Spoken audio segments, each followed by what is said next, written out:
Hello everyone, मैं नीलम तिवारी आप सभी का मैग्नेट ब्रेन्स में बहुत बहुत स्वागत करती हूँ। मैग्नेट ब्रेन्स एक ऐसा चैनल है जहाँ पर आपको किंडरगार्टन से लेकर 12th क्लास तक की सारी वीडियोस बिल्कुल फ्री अवेलेबल करवाए जाते हैं। और ऐसा बिल्कुल नहीं है कि आपको 2 वीडियोस दिखाने के बाद में फिर आपसे आगे की वीडियोज़ के लिए कोई चार्ज मांगा जाए या फिर आपसे कोई सब्सक्रिप्शन फीस ली जाए। आपको यहाँ पर 100% फ्री एजुकेशन अवेलेबल करवाई जाती है। इसी के साथ में चलते हैं कक्षा 9वीं संस्कृत में सिक्ता सेतु नवम पाठ के हम पढ़ने वाले हैं भावार्थ लेखन को। अब आप कहेंगे कि सिक्ता सेतु तो एक नाट्यांश है, उसमें कहाँ से श्लोक आ गए? भाई उसमें भी श्लोक आए हैं, 3 श्लोक आए हैं जिनके अन्वय हमने पहले वीडियो में हमने करवा दिए हैं। अब हम भावार्थ का भी करवा रहे हैं। अच्छा, सारी चीज़ें एक साथ ना करवाने का हमारा कारण क्या है? क्यों हम ये नहीं चाहते हैं कि आप एक बार में सारी चीज़ें देखो और एक साथ में सारी भूल भी जाओ। ठीक है, होने को हम कंप्लीट जो चैप्टर रिवीजन करवाया था उसमें भी हम ये भावार्थ तो अन्वय करवा सकते थे, है ना, हो सकता था ना, लेकिन क्यों नहीं करवाए? क्योंकि हमें पता था कि उसमें हम आपको गद्यांश को पढ़ा करके उससे जुड़े हुए प्रश्न उत्तर को हल कराना सिखाना है। भाई संस्कृत हमारी आपके लिए लैंग्वेज क्या हो जाती है, अलग हो जाती है। हिंदी और इंग्लिश जैसे हम लोग बचपन से पढ़ रहे हैं, उसको हमने नर्सरी से पढ़ना शुरू किया, वहाँ से लेके पढ़ते पढ़ते 9 तक आ गए, लेकिन हमारी संस्कृत कब आई? 6th क्लास में आई। तो उसको पहले पढ़कर समझना ही बच्चों के लिए कठिन काम हो जाता है, जबकि है सरल, है ना। थोड़ा अभ्यास करते हैं तो वो भी हमें सरल लगने लगती है, कोई कठिन नहीं है। लेकिन हमने कहा अगर चैप्टर रिवीजन में ही हमने उन श्लोकों के आपको अन्वय भी बता दी, उसी में भावार्थ भी बता दिए, तो हम जो मेन चीज़ करवाना चाह रहे थे, आपको प्रश्न उत्तर करवाना सिखा रहे थे और आपको पूरा चैप्टर का अच्छे से अनुवाद एक बार फिर से रिवीजन करवाना चाह रहे थे, वो चीज़ें कहीं छुप ना जाएं और फिर इनको अलग से करवाएंगे तो ये चीज़ आपको याद रहेगी। ठीक है ना।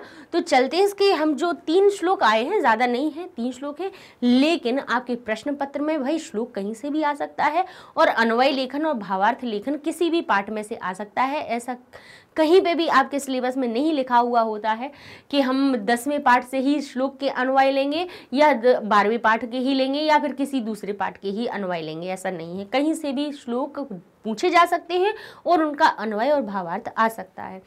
इसी को देखते हुए हम आपको ये तीनों श्लोक का भावार्थ भी करवाना सिखाई देते हैं। जैसा कि पाठ में हमने पढ़ा और इसके बाद भी हमने अन्वय में भी आपने पढ़ लिया होगा, तो इसी का हम भावार्थ भी अब आपको बता देते हैं।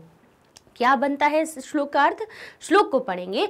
परिधानैरलंकारैर्विभूषितो अपि न शोभते नरो निर्मणि भोगी सभायाम यदि वा गृहे। लिखा हुआ है कि परिधानैर यानी परिधान के द्वारा, अलंकारों के द्वारा।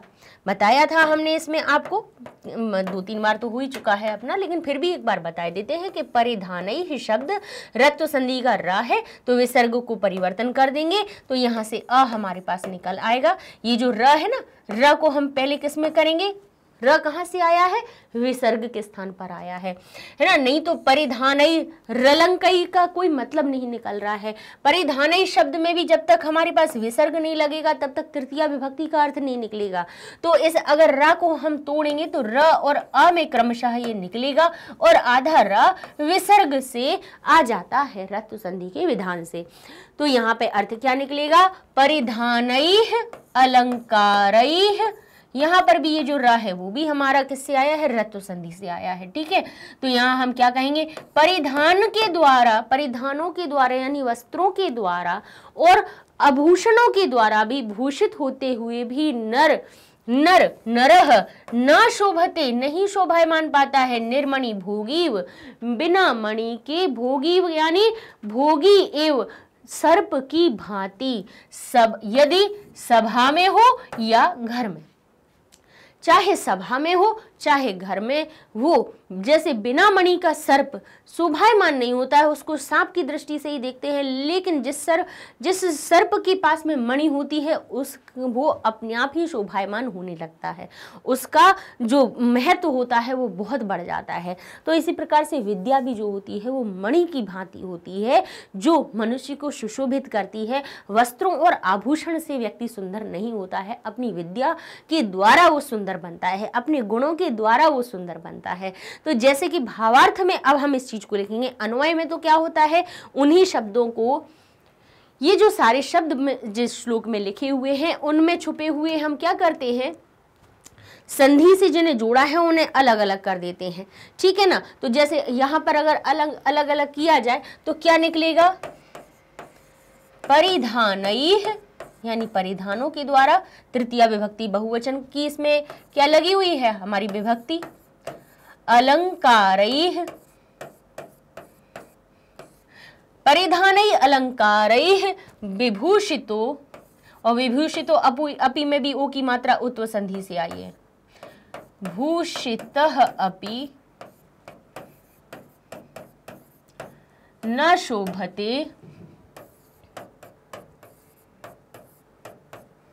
अन्वय का एक तरह से सिर्फ सबसे सही जो अर्थ होता है उसका मतलब यही होता है कि एक तो सही क्रम में लिख देना, जिस हिसाब से हम अर्थ बना रहे हैं उस हिसाब से, और जैसे जिन शब्दों में विभक्तियां हैं और विभक्ति में भी वो संधियों से आपस में जुड़ गए हैं तो उनको अलग अलग करके लिख दो, जिससे कि अर्थ सही से स्पष्ट आप कर पाओ।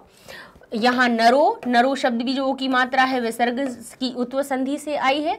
उत्व संधि एक बार देख लीजिएगा, अर्थ आपको बिल्कुल समझ में आ जाएगा कि क्यों भाई क्या हो रहा है हमारे पास, कहाँ कहाँ परिवर्तन हो रहा है। निर्मणि भोगी इव सभायाम, सभायाम यानी सभा में, सप्तमी विभक्ति लगी है इसलिए मैं का अर्थ निकल रहा है।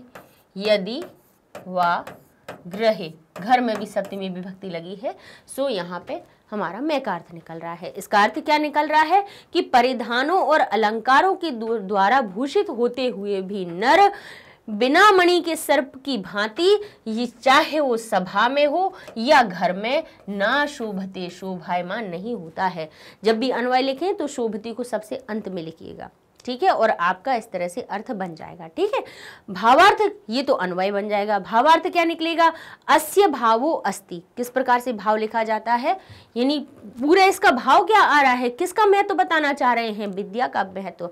तो देखिए क्या लिखा है, अस्य भावो अस्ति यत, इसका भाव यह है कि मानव जीवने विद्याया अतीव महत्वम अस्ति, मानव जीवन में, तो मैं का अर्थ लगाना है इसलिए सप्तमी विभक्ति, मानव जीवने, मानव जीवन में, विद्याया, विद्या का की के अर्थ लगाना है तो विद्या में का, हिंदी में लिखने की कोशिश कीजिए पहले। भाव का अगर आपने हिंदी में लिख लिया तो उसको संस्कृत में परिवर्तन करना बहुत सरल हो जाता है, क्योंकि हमें विभक्ति चिन्ह अगर देख लिया, मैं दिख रहा है तो सप्तमी लगा दी, विद्या में भाई काकी के का अर्थ निकल रहा है तो षष्ठी लगा दी।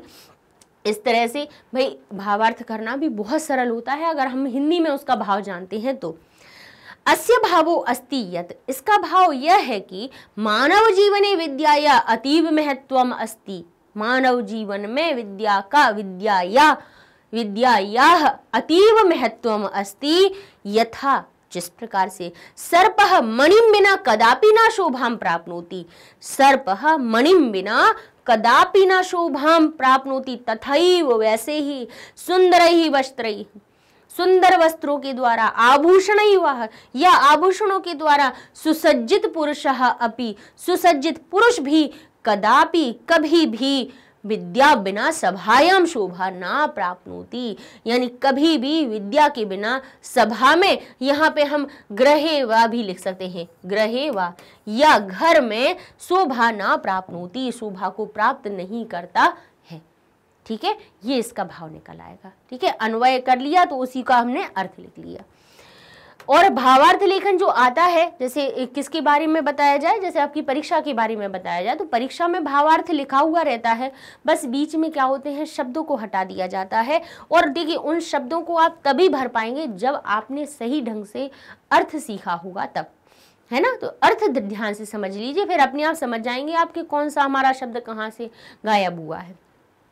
ऐसे ही लिखा है, रामो बबंधा यम सेतु, राम ने जो बांधा था सेतु, किस पर, जो सेतु शिलाभि मकरालय, मकराल पर यानी किस पर, समुद्र पर, समुद्र पर जो सेतु बांधा था शिलाओं के द्वारा, तो बालुका भी ही तम, उनको तुम क्या कर रहे हो, अतिरामताम त्वम, तो तुम बालू का भी, अब यहां से अर्थ पहले आएगा, तुम बालू के द्वारा बना करके उनको अतिरामताम कर रहे हो।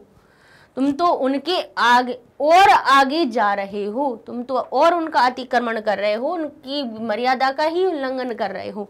उनने तो से किससे बनाया था? शिलाओं के द्वारा बनाया, तो तुम तो रेत बालू से भी बना रहे हो। बालू यानी रेत, रेत को सिकता भी कहते हैं और बालू का भी कहते हैं, ठीक है। तो भाव क्या निकलेगा इसका? अर्थात भगवान श्री राम त्रेता युगे, त्रेता युग में पाषाण शिला भी, पाषाण शिला की द्वारा यम जो सेतुम रचितवान, ये बिंदी हटा लीजिएगा, कोई मतलब नहीं है, सेतुम रचितवान, सेतु का रचना की थी। त्वम अद्य, तुम आज बालू का भी ही एव, तुम बालू के द्वारा ही तत्कार्यम कृत्वा तस्य प्रयत्नम अतिक्रमणम करुष्यति, कह रहे हैं एव बालू के द्वारा ही वैसा कार्य करके उनके प्रयत्न का अतिक्रमण कर रहे हो। तुम तो भाई उन्हीं के काम का अतिक्रमण कर रहे हो कि तुम तो उनसे भी आगे बढ़कर निकल रहे हो। तो इस तरह से ये इसका भावार्थ बनता है, ठीक है। अर्थात भगवान श्री राम त्रेता युगे पाषाण शिला भी यम सेतु रचितवान, राम भगवान श्री राम के द्वारा त्रेता युग में जो सेतु का निर्माण किया गया था, तुम आज बालू से बनाकर, बालू के द्वारा ही वह कार्य करके, उनने तो शिलाओं से बनाया था, तुम वही कार्य तुम आज बालू से कर रहे हो, ऐसा प्रयत्न करके अतिक्रमण करोशी, तुम उनका अतिक्रमण कर रहे हो। तो ये इसका भाव बन जाता है, ठीक है। आगे देखते हैं, हमारा तीसरा श्लोक है, बिना लिप्य अक्षर ज्ञानम तपो भी केवलम यदि विद्यावशेषु ते सेतुरेश तथा मम। कहते हैं कि विद्या बिना लिपि अक्षर ज्ञान के, भाव क्या निकल रहा है कि बिना लिपि और अक्षर के ज्ञान के बिना तुम विद्या प्राप्त कर रहे हो, तो अगर तुम्हें विद्या प्राप्त हो जाएगी केवल तप करने मात्र से, तो फिर मेरा सेतु का, मेरा बालू का या सिकता का सेतु भी बन जाएगा उसी प्रकार से, ठीक है। तो यहाँ पे भाव आएगा कि अस्मिन संसारे यदि, इस संसार में यदि लिपि ज्ञानम अक्षर ज्ञानम बिना, लिपि ज्ञान के बिना, अक्षर ज्ञान के बिना, केवलम तपो भी, केवल तप के द्वारा ही विद्या प्राप्त शक्नोति, अगर केवल तपस्या के द्वारा ही विद्या प्राप्त करी जा सकती है, तदा मम अपि, तो फिर मैं भी सिकता भी, क्या रेत के द्वारा ही, एषः सेतु, यह सेतु, अपि यह सेतु भी भवितुम कथा न शक्नोति, मेरा ये सेतु भी भवितुम बन जाएगा, कथम न शक्नोति, क्यों नहीं बन सकता है, मेरा सेतु भी बन सकता है ना। मेरा सेतु भी कैसे बन सकता है? जैसे तुम्हारा बिना लिपि अक्षर ज्ञान के तुम तपस्या से अगर विद्या प्राप्त कर सकते हो, तो फिर मेरा भी सेतु बन जाएगा, है ना। तो ये इसका क्या बन गया? भावार्थ बन गया, ठीक है। इस तरह से इसमें 3 ही श्लोक थे, तीनों श्लोकों का भावार्थ भी बता दिया हमने, अन्वय लेखन का भी वीडियो बना दिया हर एक। अच्छा, इसका एक और टॉपिक जो रह जाता है वो है घटना क्रमानुसार कथा लेखन। इसमें आपको क्या करना है कि जो कथा दी हुई है हमारी पूरी, इसमें जो जो संवाद पहले हुए हैं और जिस पहले कोई बात हुई, फिर उसके बाद कोई बात हुई, फिर उसके बाद कोई हुई, तो एक घटना एक के बाद एक जो हुई हैं उनके क्रम के अनुसार लगाना, वो हम आपको अगले वीडियो में सिखा देंगे। अच्छा, ये सारे वीडियोस आपको हमारी मैग्नेट ब्रेन्स वेबसाइट पे आसानी से मिल जाएंगे। गूगल टैब पे जाना है, लिखना है magnetbrains.com, इंटर करेंगे, वेबसाइट पेज ओपन हो जाएगा और यहाँ पे आपको सारे कोर्सेज दिखने लगेंगे। ओलंपियाड, NTSC एग्ज़ाम हो रहा है, आपके स्टेट बोर्ड भी हिंदी मीडियम का भी शुरू हो चुका है। मैग्नेट ब्रेन्स हिंदी हमारा चैनल एक और बन चुका है हिंदी मीडियम वाले बच्चों के लिए।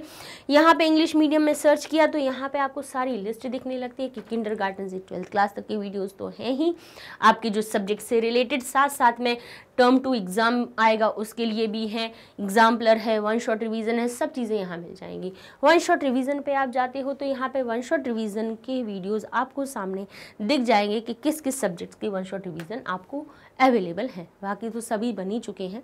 संस्कृत के भी यहाँ पे आपके ऐड हो जाएंगे, आप जो ओपन करेंगे वो आपका वीडियो ओपन हो जाएगा, ठीक है।